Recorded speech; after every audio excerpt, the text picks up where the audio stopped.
Президент Турции Реджеп Таип Эрдоган вновь выступил с критикой в адрес израильского премьера Биньямина Нетаньяху, сравнив его с Адольфом Гитлером.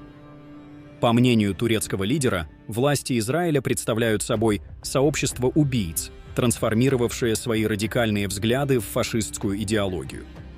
Эрдоган подчеркнул, что Нетаньяху идеологически сшит из той же ткани, что и Гитлер, и, по его мнению, подобно нацистскому диктатору, не полностью осознает последствия своих действий.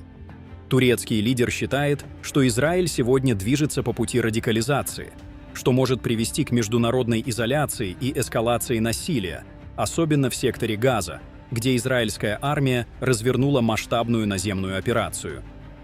Эрдоган утверждает, что политика Израиля в Газе носит фашистский характер и приводит к гуманитарным проблемам. По его словам, действия Нетаньяху не только угрожают палестинскому населению, но и подрывают региональную стабильность. Турецкий лидер акцентировал внимание на том, что Израиль в нынешнем виде ассоциируется с терроризмом и идеологическим насилием, а его стратегия напоминает методы диктаторов прошлого, которые не всегда предвидели последствия своих решений. Ответ Израиля прозвучал немедленно. Премьер-министр Биньямин Нетаньяху на церемонии в археологическом комплексе «Город Давида» заявил, что Иерусалим навсегда останется столицей Израиля, и обратился напрямую к Эрдогану. «Это наш город, господин Эрдоган. Он всегда будет нашим и больше никогда не будет разделен». Нетаньяху также вспомнил историю 1998 года. Тогда он принимал премьер-министра Турции Йилмаза. «В то время у нас были хорошие отношения с Турцией».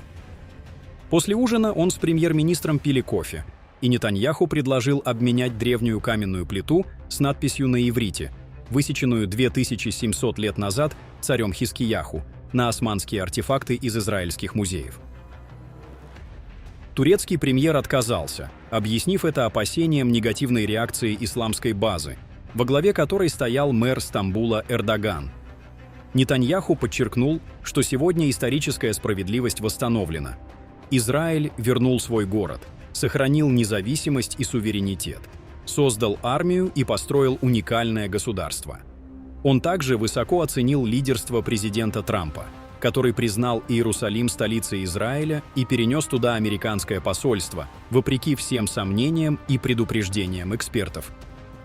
По мнению аналитиков, выступление Нетаньяху можно рассматривать как ответ на прошлые заявления президента Турции Реджепа Таипа Эрдогана, который в 2020 году намекнул, что Иерусалим принадлежит Турции, учитывая контроль Османской империи над городом в прошлом.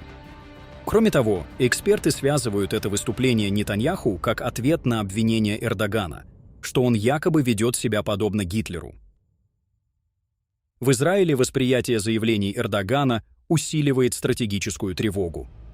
Министр по делам диаспоры Амихай Чикли заявил о формировании новой оси зла, включающей Турцию, Сирию и Катар. По его мнению, Анкара выступает не только как региональный игрок, но и как идеологический центр, способствующий радикализации и поддержке Хамас. А Катар рассматривается как спонсор радикальных исламистских движений, включая братьев-мусульман и группировки с халифатскими амбициями, подытожил Чикли.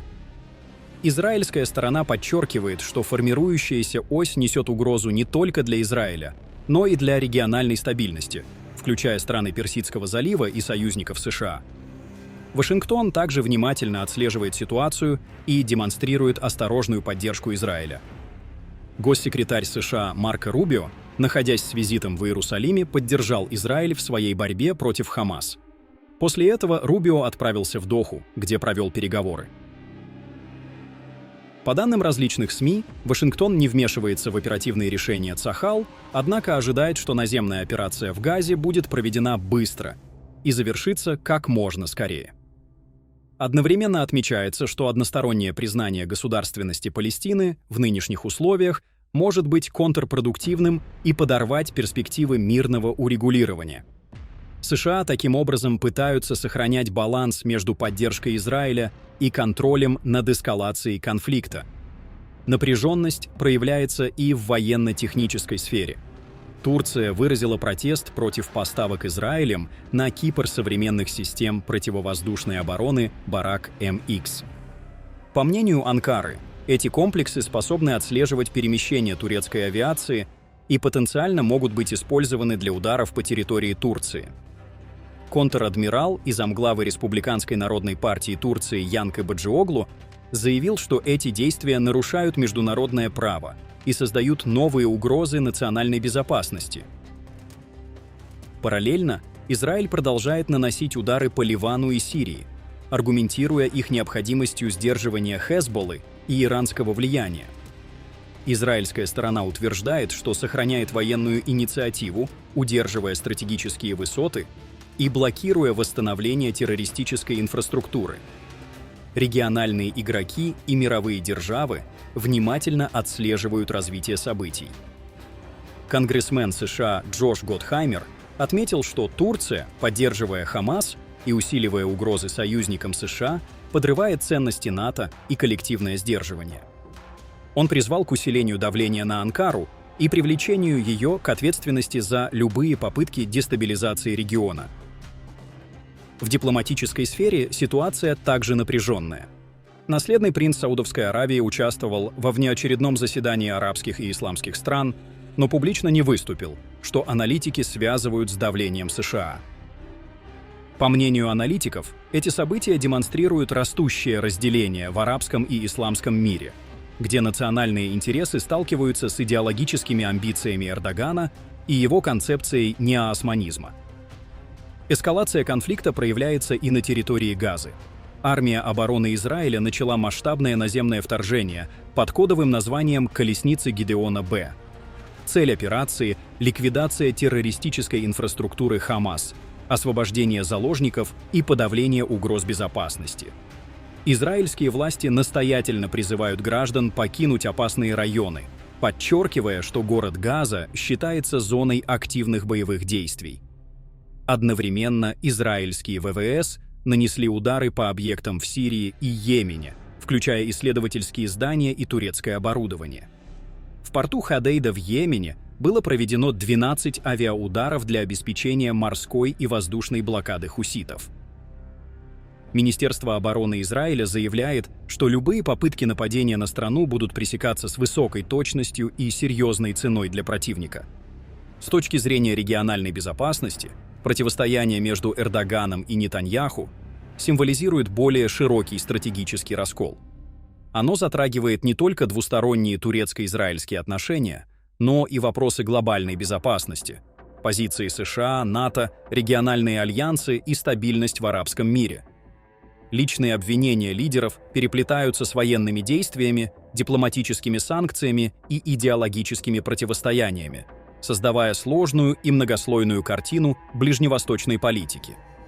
На фоне нарастающей напряженности, дипломатических угроз и формирования новых осей противостояния, действия Анкары и Иерусалима будут определять, насколько радикально изменится баланс сил на Ближнем Востоке.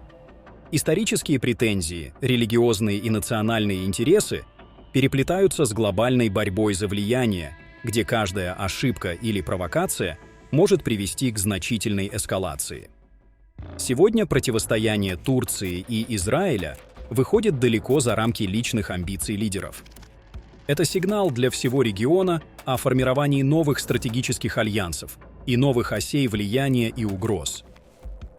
В ближайшие недели и месяцы от решений Эрдогана и Нетаньяху, действий союзников и международных посредников будет зависеть, удастся ли сдержать рост напряженности, или регион войдет в новую фазу полномасштабной конфронтации, затрагивающей весь Ближний Восток и глобальные интересы крупных держав. Пишите свое мнение в комментариях и подписывайтесь на Регньюз, чтобы не пропускать самые важные и актуальные новости мира и Ближнего Востока, а также получать эксклюзивную аналитику и инсайдерскую информацию из первых рук.